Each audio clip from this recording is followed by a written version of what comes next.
អ្នកនាងត្រេមផ្លាប់បើករថយន្តមួយគ្រឿងម៉ាក MG បុកជាមួយនឹងរថយន្ត Frost នៅវេលាទីភ្លឺថ្ងៃនេះបណ្ដាលឲ្យរថយន្តទាំងពីរខូចខាតផ្នែកខាងមុខដូចគ្នា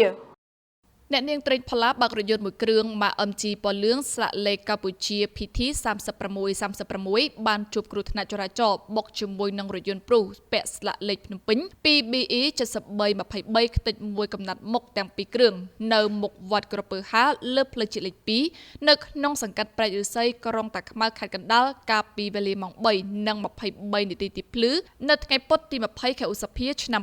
2026នេះបើតាមប្រភពព័ត៌មានពីកន្លែងកើតហេតុបានឲ្យដឹងថានៅមុនពេលកាត់ហេតុគេឃើញរថយន្តទាំងពីរគ្រឿងធ្វើដំណើរតាមបណ្ដោយផ្លូវជាតិលេខ2នៅក្នុងទិសដៅបញ្ច្រាស់គ្នាលុះមកដល់ចំណុចកាត់ហេតុមិនដឹងថាមានបញ្ហាអ្វីក៏បណ្ដាលឲ្យរថយន្តទាំងពីរគ្រឿងនោះបុកគ្នាយ៉ាងពេញទំហឹងដែលបណ្ដាលឲ្យផ្នែកខាងមុខរថយន្តទាំងសងខាងរងការខូចខាតយ៉ាងធ្ងន់ធ្ងរនិងបង្កការភ្ញាក់ផ្អើលទៅដល់ប្រជាពលរដ្ឋដែលនៅក្បែរនោះទាំងយប់ក្រោយពីកាត់ហេតុសមត្ថកិច្ចជំនាញបានចុះទៅដល់ទីតាំងកាត់ហេតុដើម្បីធ្វើការវាស់វែងនិងសម្របសម្រួលតាមនីតិវិធីខណៈមូលហេតុនៃគ្រោះថ្នាក់ក៏កំពុងតែស្ថិតនៅក្រោមការស្រាវជ្រាវរបស់សមត្ថកិច្ចជំនាញ